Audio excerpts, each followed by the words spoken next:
Hi, my name is Daniel Grego. I want to welcome you to my short film. I'll be demonstrating on how to set up a fish tank. First, I want to start off with the type of equipment that is needed to set up the tank. Now, the first thing, of course, that you need is a fish tank. As you can see right here, this fish tank's already set up, but it's here for demonstration. I already have the live plants and the rock. The next important equipment that you're going to need, of course, are the chemicals. Now, the first chemical we have here is the pH 7.0 buffer. What this does is buffers the tank to 7.0 pH, which helps keep the fish healthy, and it doesn't go any lower or any higher. So it's a very good chemical to have, especially for the beginners. The next chemical that you'll need, that's very important, is the stress coat. Now, what the stress coat does, it removes chlorine out of your water, and it helps put a nice little coat on the fish that helps keep them healthy. The other chemical would be aquarium salt. Now you ask why I put aquarium salt into a freshwater tank.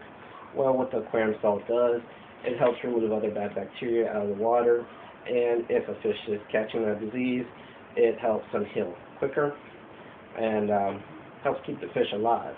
And then the next thing you need, of course, are fish flakes. You want to be able to feed your fish, and fish flakes is always good to start off with. The next equipment that you're going to need, of course, is a bucket. So pour the water into your tank. A filter for your filtration system, and you need to decide what type of filtration system you use. I have demonstrations and different pictures on that around the film here, as you can see in my graphics. Another thing that you need is also decide if you're going to use a heater for your tank. Now, I have a heater in this tank, and you can see demonstrations of different heaters on the graphics here on the side of my film. The next thing you need to decide is what type of rock you're going to put in the tank. So this one we used black rock, but there's different choices. As you can see, I have some different pictures of different types of rock here around the film. And of course, you can decide if you know live or fake plants. Now this tank has live plants, so I have to fill the water up at least a quarter of the way before I put the live plants in.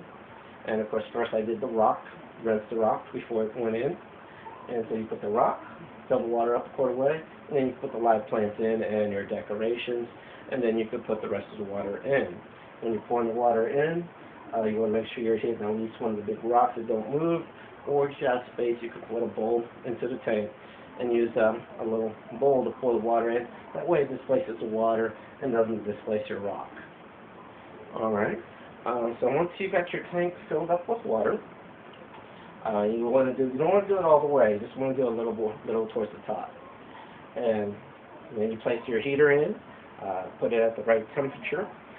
You do want to use different thermometers. I have different pictures of thermometers here at the side of which you can use. And also,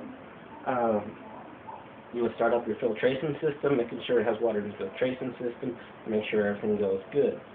Then you have to cycle your tank.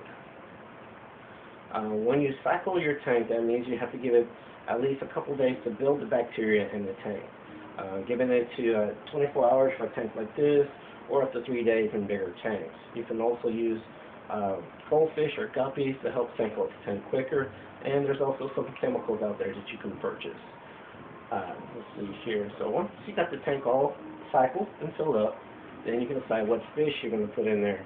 Of course, if you want a tank this size, you want to make sure you're only getting the community type, which are smaller in size, which would be like your tetras, your guppies, your swordfish. Another one you can get, if you get a bigger tank, of course, would be like your South American cichlids and Africans. So once you start loading those fish in there, you want to keep an eye on the tank, make sure you're checking your temperature, and even though you have a pH buffer to 7.0, you also want to check the pH every once in a while. Okay, this is my short film. I do want to thank you for watching it, and as you see around my film here, I'll give you some more examples and discussion on how to set up a tank. Thank you.